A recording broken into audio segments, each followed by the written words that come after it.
Hello दोस्तों, my name is यश। तो आज से अपन एक न्यू सीरीज स्टार्ट करने वाले हैं जिसमें हम सीखेंगे कि किस तरीके से अपन अपनी क्लॉड एजेंट एसडीके को यूज कर सकते हैं। तो यहाँ पर अपना फोकस ये है कि अगर अपन को अपनी क्लॉड एजेंट एसडीके को यूज करना है सो दैट अपन अपने क्लॉड के मॉडल्स को यूज कर पाए यूजिंग द ऑफिशियल क्लॉड का पैकेज जो कि हमें एंथ्रोपिक प्रोवाइड करता है, तो वो किस तरीके से कर सकते हैं। तो ये अपनी एक सीरीज होने वाली है जिसमें अपन सारी चीजें सीखेंगे जो जो अपन को क्लॉड एजेंट एसडीके के अंदर मिलती है, एंड उसको अपन with help of code run भी करेंगे, देखेंगे कि क्या क्या चीजें हैं, so that whenever you have to make something using the Claude agent SDK आप कर सकते हैं। एंड आजकल आपको पता हो कि हमारे पास सीसीए सर्टिफिकेशन है जिसको अपन बोलते हैं क्लाउड कोड आर्किटेक्ट सर्टिफिकेट। तो वहां पर भी ये चीज आपके काफी काम आएगी कि किस तरीके से अपन क्लाउड एजेंट एसडीके को यूज कर सकते हैं। तो if you are preparing for, आजकल काफी कंपनियां अपने जो एम्प्लॉयज हैं उनको बोल रहे हैं कि आपको सीसीए सर्टिफिकेशन करना जरूरी है। सीसीए का फाउंडिंग सर्टिफिकेशन होता है, आर्किटेक्ट सर्टिफिकेशन होता है, डेवलपर सर्टिफिकेशन होता है। तो इस तरीके के सर्टिफिकेशन होते हैं जहां पर भी आपको ये सीखना जरूरी है कि अपना क्लाउड एजेंट एसडीके क्या होता है। ठीक है, तो यहाँ पर जो अपनी पहली वीडियो काफी सिंपल होने वाली है। अपन एक बेसिक अपना जो क्लाउड एजेंट एसडीके है उसका यूज करके एक अपन एलएलएम कॉल करने वाला है। उसके अंदर क्या क्या होता है वो अपन समझने की कोशिश करेंगे। काफी सिंपल वीडियो होने वाली है क्योंकि फर्स्ट वीडियो है, तो अच्छे से समझने की कोशिश करेंगे। ठीक है, तो चलिए चलते मॉनिटर पे एंड स्टेप बाय स्टेप उसको समझते हैं। अब यहां पर अपन देखने वाले हैं your first cloud agent SDK call. तो यहां पर ऑब्वियसली आपको एक पैकेज की रिक्वायरमेंट है which is going to be Claude agent SDK, and यहां पर मैंने एक कॉन्टेंट एनवायरनमेंट बना रखा है which is going to be Claude agent SDK YouTube env. ठीक है, अब यहां पर मैंने इसको रन कर रखा था तो मैंने अपने सारे के सारे आउटपुट हटा दिए। मैंने जो अपना कर्नल है उसको कर दिया रिस्टार्ट। अब यहां पर मैं यूज कर रहा हूं क्लाउड कोड, तो इसलिए मुझे यहां पर अपनी जो एंथ्रोपिक की एपीआई की है उसकी रिक्वायरमेंट नहीं है। बट अगर आपके पास क्लाउड कोड नहीं है तो अपन इस तरीके से एंथ्रोपिक की एपीआई की को ऐड कर सकते हैं, एक्सपोर्ट कर सकते हैं, एंड आपको यहां से मिल जाएगी। तो बेसिकली console.anthropic.com या फिर अपन बोल सकते हैं कि अपना platform.anthropic.com, दो अपने पास यूआरएल है। प्लेटफॉर्म की यूआरएल एग्जैक्टली क्या है वो आप गूगल कर लेना, मिल जाएगी आपको। ठीक है, या फिर अपन ईएनवी के अंदर सेट कर सकते हैं, वहां से भी अपना हो जाएगा। तो इस तरीके से अपन सेट कर सकते हैं अपनी एंथ्रोपिक की एपीआई की। मैं क्लाउड कोड यूज कर रहा हूं तो मुझे रिक्वायरमेंट नहीं है उसकी। अब नेक्स्ट अपने पास क्या आता है वो अपन देख लेते हैं। तो यहां पर अपना पहला कोड ब्लॉक आने वाला है, तो अपन उसको देखते हैं कि किस तरीके से अपन अपना एपीआई का कॉल कर सकते हैं, एलएलएम का कॉल कर सकते हैं यूजिंग क्लाउड एजेंट एसडीके। तो यहां पर क्या होगा कि with the help of cloud agent SDK मैंने इंपोर्ट करा क्वेरी। अब क्वेरी क्या होता है, मैंने यहाँ पे कमेंट्स ऐड कर रखे हैं तो वो ईजी हो जाएगा समझने के लिए। तो query is the main function of the Claude agent SDK. ये एक मेन फंक्शन होता है। You give it a prompt, a question or a task, and it runs Claude in an agent loop and stream back everything that happens one message at a time। ठीक है, अब यहां पर अपन बनाएंगे एक asynchronous function. तो async dev ask Claude जिसमें एक prompt पास करेंगे जिसका टाइप स्ट्रिंग है। एंड यहां पर अपन क्या करेंगे कि async for message in query, क्योंकि ये स्ट्रीमिंग फॉर्मेट में आने वाला है और हमें एक एक मैसेज एक स्ट्रीमिंग मैसेज होगा हमारा। अब यहां पर जब अपन एक सिंगल प्रॉम्प्ट पास करेंगे तो वहां पर हमारे पास चार मैसेज आने वाले हैं। पहला होगा हमारा सिस्टम मैसेज, देन होगा रेट लिमिट इवेंट, देन होगा असिस्टेंट मैसेज, एंड देन होगा रिजल्ट मैसेज। अब इनके अंदर क्या क्या आएगा वो भी देख लेते हैं। तो जो मेरा सिस्टम मैसेज होता है वो क्या बोलता है कि यहाँ पर सेटअप इन्फो आएगी, ये एक सेशन आईडी बनाएगा, कौन सा मॉडल है, टूल्स अवेलेबल है, वो सब यहाँ पर होगा। सेकेंड आता है रेट लिमिट इवेंट, यहाँ पर होता है information about your current usage limit. Then एक आता है assistant message, that means Claude's actual reply. तो जो भी हमारा प्रॉम्प्ट होगा उसका एक्चुअल रिप्लाई यहाँ पर होगा, the text you care about. Then आता है result message, the final summary about cost, duration, success है या फिर फेलियर है, एंड अपन उसको यहाँ पे प्रिंट करवा देंगे। मैंने इसको कर दिया रन, तो ये मेरा सक्सेसफुली रन हो गया। अब यहाँ पर अपन कॉल करने वाले हैं कि आस्क क्लॉड। अब यहाँ पर क्या होगा कि we are inside the Jupyter notebook, so we just call await the async function directly. अगर अपन आउटसाइड होंगे जुपिटर नोटबुक का तो अपन को असिंक क्यू की मदद से इसको कॉल करना होगा। दैट्स इट, इतना ही मेंशन है। अब यहाँ पर अपन आस्क क्लॉड के अंदर अपन ने पूछा कि व्हाट इज 2+2, तो देखते हैं मेरे पास क्या रिस्पॉन्स आने वाला है। मैंने इसको किया रन, तो मेरे पास ऐसे ही चार मैसेज आने वाले हैं। तो आप देख सकते हैं पहला है सिस्टम मैसेज, जिसका काम क्या होता है कि वो बताता है कि सेशन आईडी क्या है, मॉडल क्या है, वो सब चीजें यहाँ पर अपनी मेंशन होगी। तो यहाँ पे काफी बड़ा मेरे पास एक मैसेज है जिसके अंदर काफी इंफॉर्मेशन अवेलेबल है। देन आता है रेट लिमिट इवेंट, तो वो चेक करता है कि कितना यूजेज अलाउड है या फिर हमारे नंबर ऑफ टोकन अपन ने सारे के सारे यूज तो नहीं कर लिए, तो वो सब चीजें यहाँ पर आता है। तो यहाँ पे क्या बता रहा है वो कि स्टेटस अलाउड है, रीसेट होगा इतने टाइम पर, और अपने बात है कि रेट लिमिट टाइप की हर 5 आवर्स में हमारा रीसेट हो जाता है क्लाउड पर। तो वो सब चीजें हैं यहाँ पे, मेरा यूटिलाइजेशन वगैरह यहाँ पे सब कुछ है। देन आता है असिस्टेंट मैसेज, जो कि हमारे लिए इंपॉर्टेंट है क्योंकि हमें क्या चाहिए, एलएलएम का रिस्पॉन्स। तो आप देख सकते हैं यहाँ पे कंटेंट करके मेरे पास एक की है, उसके अंदर एक लिस्ट के अंदर एक टेक्स्ट ब्लॉक है जिसके अंदर टेक्स्ट है और जहां पर मेंशन है आंसर इज 4। तो that is something we care about.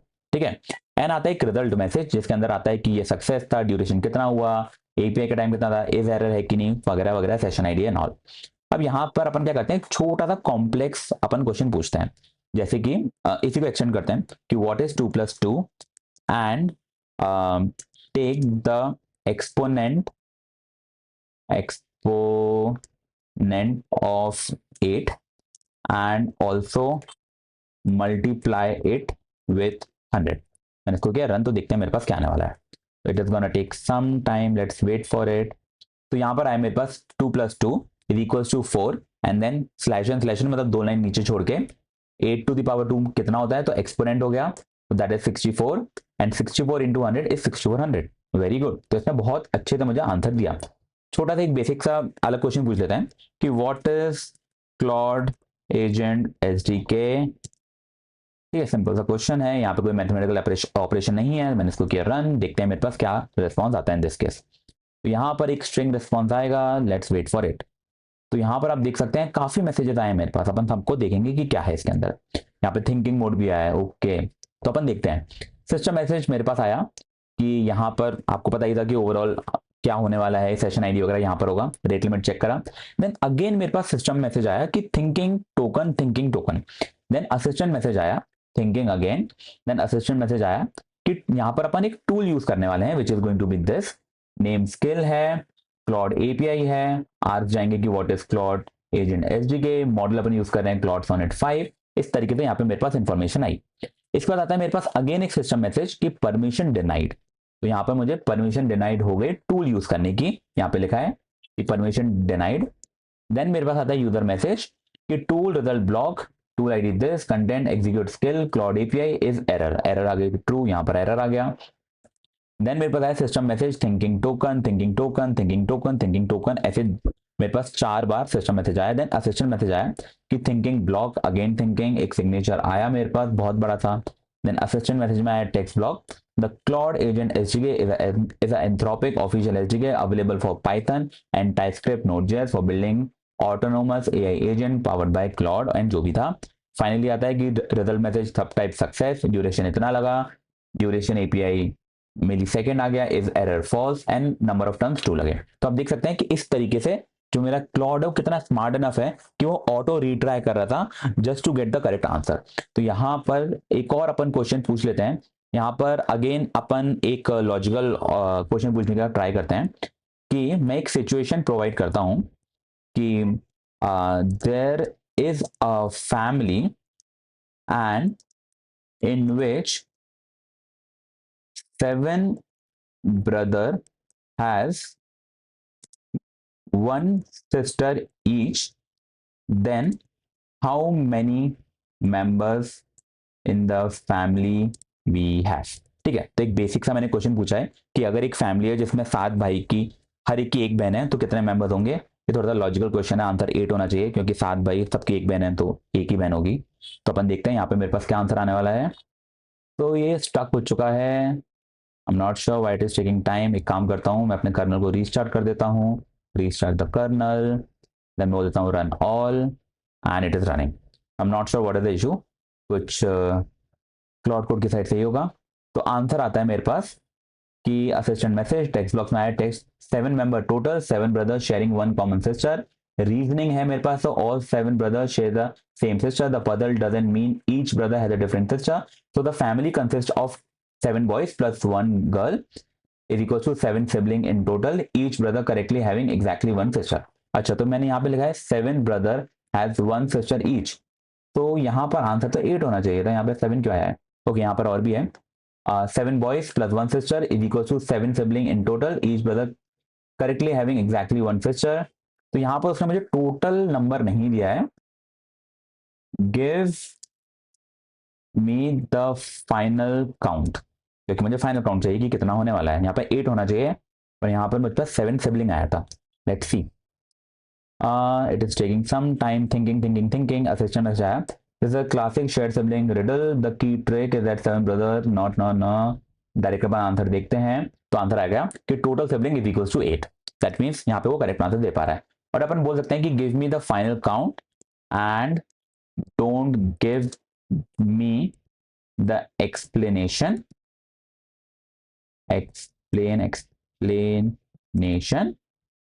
Only give me the final count number. तो देखते हैं यहाँ पे मेरे पास क्या आने वाला है। तो यहाँ पे जितना भी एक्सप्लेनेशन था, मैंने बोला कि मुझे वो कुछ भी नहीं चाहिए, मुझे सिर्फ फाइनल आंसर चाहिए। तो आप देख सकते हैं फाइनल आंसर आया मेरे पास 8। तो बेसिकली हमारा क्लाउड काफी स्मार्ट है, तो वो इजीली समझ पा रहा है कि किस तरीके से इस पर्टिकुलर रिडल को समझा जाए, एंड वो आंसर दे पा रहा है। वो मुझे प्रॉपर रीजनिंग भी दे पा रहा था। So this is what we are going to discuss in this whole series कि किस तरीके से अपन क्लाउड एजेंट एसडीके को यूज कर सकते हैं। यहाँ पे अपना टारगेट था कि अपन फर्स्ट कॉल देख पाए कि किस तरीके से अपन एक बेसिक अपना क्लाउड को कॉल कर सकते हैं using query which is going to be a streaming format. ठीक है, तो स्ट्रीमिंग फॉर्मेट में किस तरीके से मैसेज आते हैं वो भी अपन देख चुके हैं। असिस्टेंट मैसेज अपने लिए इंपॉर्टेंट होता है, और यहाँ पर हमारे पास क्लाउड हमें सारी की सारी इन्फॉर्मेशन देता है कि हम इसको कॉल कर सकते हैं कि नहीं, with the help of rate limit, result के अंदर आता है कौन सा सेशन था, सेशन बनाते हैं। अब आगे जाके अपन ये भी देखेंगे कि किस तरीके से शेयर्ड सेशन होता है, किस तरीके से इंडिविजुअल मैसेज होते हैं, सब कुछ अपन देखने वाले हैं। ठीक है, तो आई होप आपको समझ में आ गया हो कि किस तरीके से अपन ने फर्स्ट कॉल किया। ये तो बहुत बेसिक था, इसमें कुछ था ही नहीं, लेकिन आगे जाके अपन इसके कॉन्सेप्ट्स को समझने की कोशिश करेंगे कि किस तरीके से अपन क्लाउड कोड को यूज कर सकते हैं, किस तरीके से टूल कॉलिंग हैंडल कर सकते हैं, किस तरीके से सेशन मैनेजमेंट कर सकते हैं। बहुत सारी चीजें होंगी जो अपन देखेंगे। ठीक है, तो इस पर्टिकुलर वीडियो के लिए इतना ही। आई होप आपको सब कुछ समझ में आ गया हो। फिर भी कोई भी डाउट हो तो कमेंट सेक्शन में पूछ लेना, मैं हेल्प करने की पूरी कोशिश करूंगा। एंड अगर आपको वीडियो अच्छी लगी तो do like, share and subscribe. मिलते हैं अगली वीडियो में, तब तक के लिए bye bye. Hold on tight to the feeling, but it's a roller coaster in my head. So I'm holding